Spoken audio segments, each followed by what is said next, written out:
The Cay by Theodore Taylor, Chapter 12. One morning in the middle of May, I awakened to hear Timothy taking great breaths. It sounded as though he were fighting for air.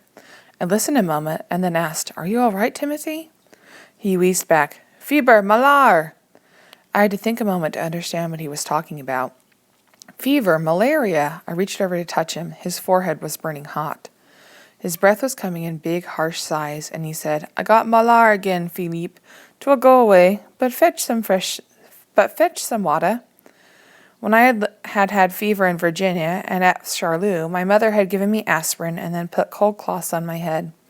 But we had no aspirin on the Cay, of course, and the water was always warm.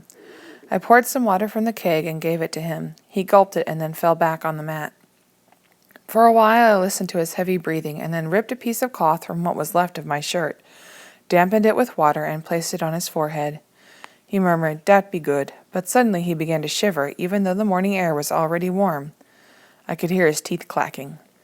I had nothing to cover him with, so I just sat beside him, holding the cloth, which was already beginning to dry, to his forehead. His breath was like air from a furnace. It must have been about 10 o'clock when Timothy began to mumble and laugh. It sounded almost as if he was talking in his sleep, but the laughter, little bursts of it between the wheezes, was very high and strange. I couldn't keep the cloth on his head because he was tossing from side to side. I talked to him constantly, but he didn't seem to know I was there. Once he got up but fell back down to the mat, and I told him to stay very still. For a long time he did, because he began to shiver again. When that ended, the mumbling and his laughter started all over. At about noontime, the mumbling got worse, and I could feel him trying to get to his feet. I clung to his arm, shouting for him to lie down again, but he threw me aside as if I weren't there. I could hear him crashing down the hill towards the sea, the frightening laughter echoing back. I followed the trail of laughter. Then I heard splashing, and I knew that he'd gone into the water. I yelled, "Timothy, Timothy, come back!" Suddenly it became dead quiet. I screamed his name again, and again there was no answer. I reached the beach and waded out to my knees, and then began to move along slowly, trying to keep a line with the beach. I had gone about 30 steps when I fell over Timothy's body, plunging down in the water. Holding on to him with one hand, I got on my feet again. The upper part of his body was floating, but I knew his feet were dragging on the bottom.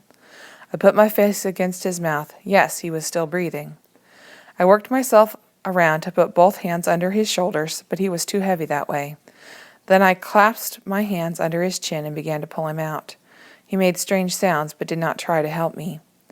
It took me what seemed like a long time to get Timothy out of the water and back up on the damp sand.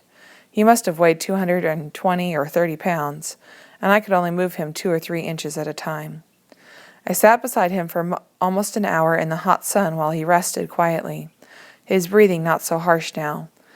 Then I realized he was shivering again. I knew I could not drag him up the slope to the shelter of the hut, so I tore off branches of sea grape and put them over his body. The grape leaves cut the rays of the sun. I brought water down from the hut, raised his head, and ordered him to drink it.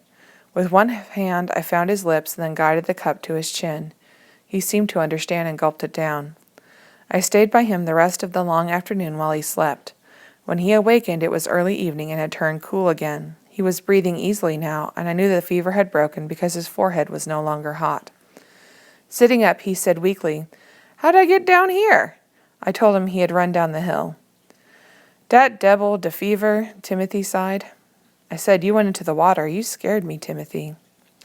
"Dat be true," he said. "My head burned with fire, and I put it out." I helped him to his feet, and we went up the hill together, Timothy leaning on me for support for the first time. He never really regained his strength.